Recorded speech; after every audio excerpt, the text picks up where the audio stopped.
Assalamualaikum warahmatullahi wabarakatuh. Hari ini kita belajar mengenai materi upaya penegakan hak asasi manusia.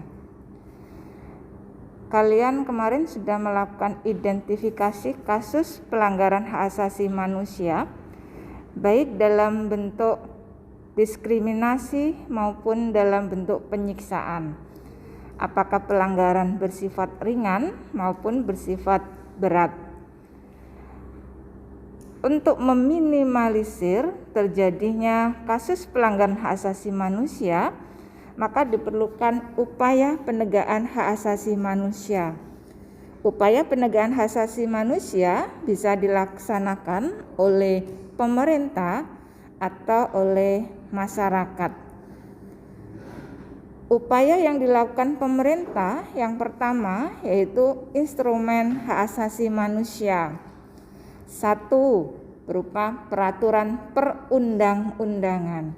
Jadi ada regulasi undang-undang konstitusi yang mengatur mengenai hak asasi manusia, dengan harapan tidak akan terjadi lagi pelanggaran hak asasi manusia karena ada peraturan perundang-undangan yang mengatur.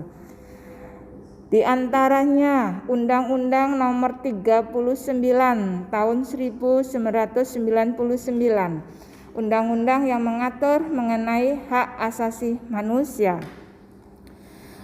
2. Undang-Undang Nomor 26 Tahun 2000, yaitu undang-undang yang mengatur mengenai pengadilan hak asasi manusia. Yang ketiga, Undang-Undang Nomor 35 Tahun 2014, yaitu undang-undang yang mengatur mengenai hak asasi anak-anak. Undang-Undang Nomor 23 Tahun 2004, yaitu undang-undang yang mengatur mengenai penghapusan kekerasan dalam rumah tangga.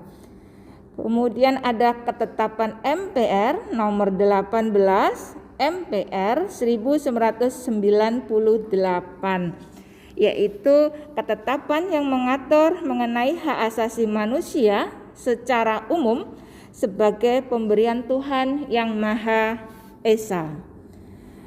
Dan konstitusi kita, Undang-Undang Dasar NRI tahun 1945, mengatur mengenai hak asasi manusia secara khusus pada pasal 28A sampai 28J.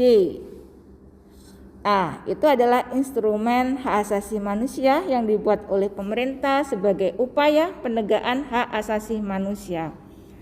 Yang kedua, yaitu pemerintah membuat atau membentuk Komisi Nasional atau Komnas HAM.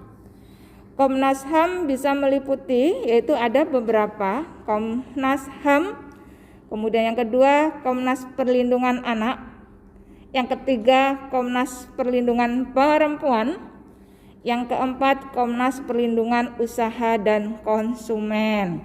Masing-masing Komisi Nasional itu memiliki tugas dan wewenangnya masing-masing.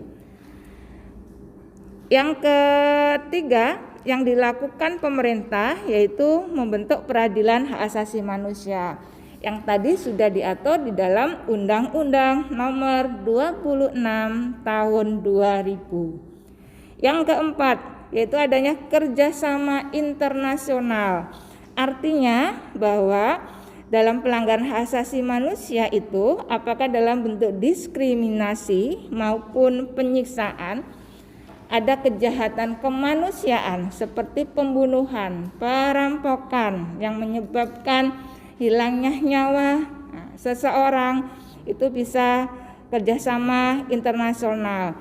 Bisa saja si pelaku lari ke luar negeri dan kita meminta bantuan dari negara di mana pelaku berada, sehingga ada kerjasama internasional dalam bentuk sebagai upaya penegakan hak asasi manusia oleh pemerintah.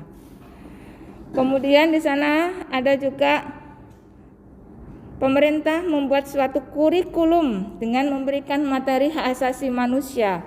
Dalam hal ini sebagai proses pendidikan, di mana ada materi PPKN, salah satunya yaitu ada harmonisasi hak asasi manusia dan kewajiban asasi manusia dalam perspektif Pancasila, sehingga harapannya anak-anak semua mengerti apa namanya hak asasi manusia, sehingga tidak melakukan pelanggaran hak asasi manusia. Kemudian upaya penegakan hak asasi manusia yang dilakukan oleh masyarakat, yaitu 1. Dengan membentuk lembaga swadaya masyarakat atau kalian kenal dengan LSM. Contohnya ada Kontras. Apabila ada keluarga kita yang hilang, Anda bisa melaporkan kepada LSM yaitu Kontras dan sebagainya. Yang kedua, masyarakat diharapkan punya kesadaran terhadap hukum, sehingga tidak melaksanakan atau melakukan pelanggaran hukum. Ketiga, yaitu masyarakat punya kesadaran juga terhadap hak asasi manusia, sehingga tidak melakukan pembatasan, pencabutan, penggugatan, atau pelanggaran terhadap hak asasi manusia orang lain.